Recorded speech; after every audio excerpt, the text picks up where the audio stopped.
नमस्कार मित्रों, कैसे हैं आप सभी। आशा करती हूँ आप अच्छे होंगे, मस्त होंगे। मैं हूँ पद्मावती और स्वागत करती हूँ आप सभी का एक बार फिर से अपने इस यूट्यूब चैनल पर।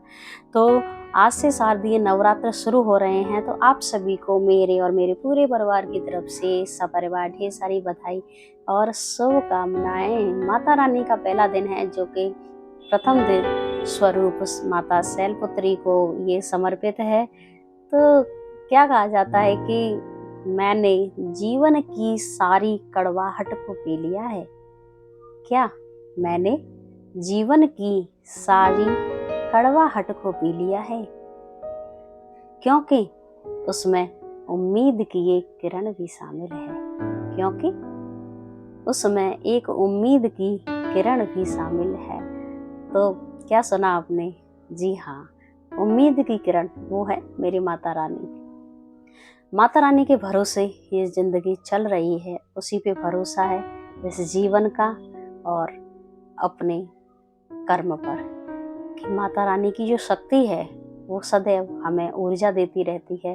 और भक्ति और श्रद्धा में तो बहुत बड़ी शक्ति होती है कि इंसान कितना भी टूट चुका हो, लेकिन जो भक्ति में इतनी ताकत होती है तो टूटा हुआ व्यक्ति भी फिर से उठ खड़ा होता है और एक दुगने जोश और उत्साह के साथ। जितना टूटा हुआ व्यक्ति होता है वो इतना ताकतवर होता है कि जब वो उठ के फिर खड़ा होता है तो फिर उसे कोई ऐसी शक्ति नहीं है जो उसे तोड़ सके, उसे डिगा सके। तो माता रानी का प्रथम दिन माता शैलपुत्री को समर्पित है, जो कि पर्वतराज हिमालय की पुत्री होने के कारण इनको हम शैलपुत्री कहते हैं। शैल माने पर्वत होता है और ये हिमालय पर्वत की पुत्री थी, इसलिए हम इनको क्या कहते हैं? शैलपुत्री। माँ का यह स्वरूप मैं बता दूं कि ये लावण्यमयी एवं अति रूपवान, बड़े ही सौंदर्य और मनोरम इनकी छवि है। भगवान शंकर की भांति माँ के इस स्वरूप का निवास भी कहाँ रहता है?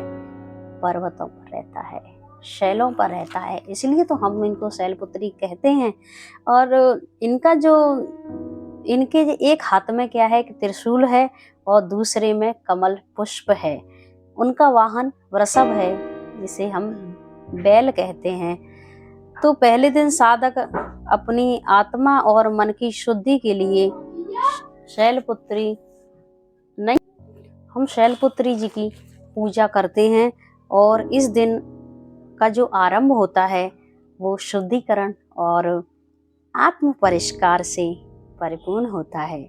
शैलपुत्री की जो पूजा से साधक के जो मूलाधार चक्र की शुद्धि होती है, जो आत्म शक्ति एवं स्थिरता का प्रतीक होता है। यह साधना का पहला चरण है और पहला दिन है कि जहाँ व्यक्ति अपनी आत्मिक यात्रा की शुरुआत करता है, माँ का यह स्वरूप साधना में लीन होने की शक्ति और साहस एवं बल प्रदान करने के साथ साथ हमें आरोग्य का वरदान भी देता है। ये पहला चरण हमें इतनी ताकत देता है कि हम सुख समृद्धि के साथ साथ हमें निरोगी होने का भी वरदान मिलता है। माँ के स्वरूप को सफेद एवं लाल रंग की वस्तुओं काफी प्रिय हैं माता शैलपुत्री को।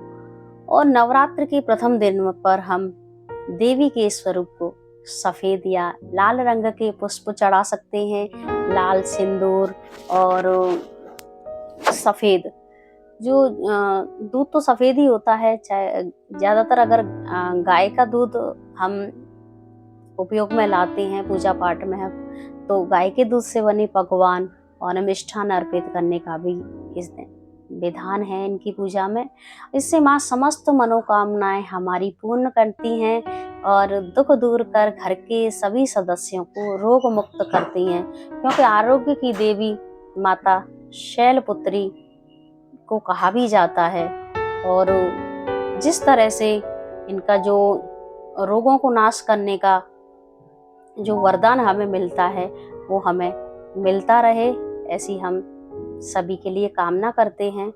तो इनका जो बीज मंत्र है माता शैलपुत्री जी का, जो बीज मंत्र है वो है ओम ह्रीं शिवाय नमः, ओम ह्रीं शिवाय नमः, ओम ह्रीं शिवाय नमः।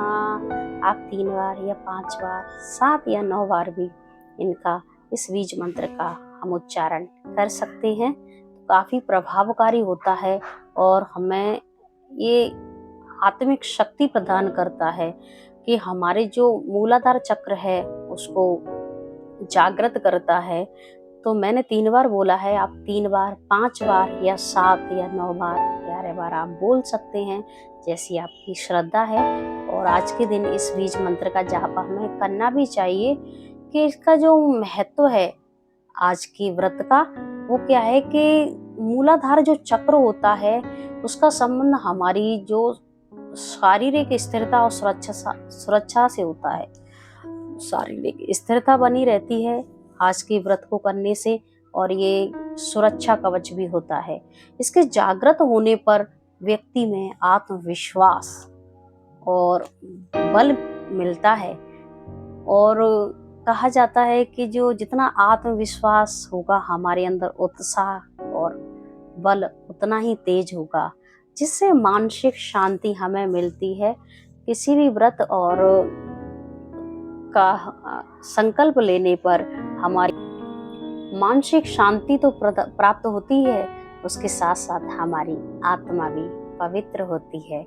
तो आशा करती हूँ आज की जानकारी आपको अच्छी लगी होगी, और माता रानी की इन दिनों में हम बड़े ही श्रद्धा और भक्ति भाव से उनकी पूजा करेंगे। प्रतिदिन के हिसाब से हम जो उनका बीज मंत्र है उसका उच्चारण करेंगे, माता रानी की भक्ति करेंगे। और बस आज के लिए इतना ही। आप सभी से अब मैं विदा लेती हूँ। अगर आपको मेरी ये जानकारी अच्छी लगी हो तो मुझे प्लीज़ कमेंट करके बताइएगा, और कमेंट में जय माता दी लिखना बिल्कुल भी मत भूलिएगा। जय माता दी अवश्य लिखिएगा। तो जय माता दी, जय माता दी। धन्यवाद।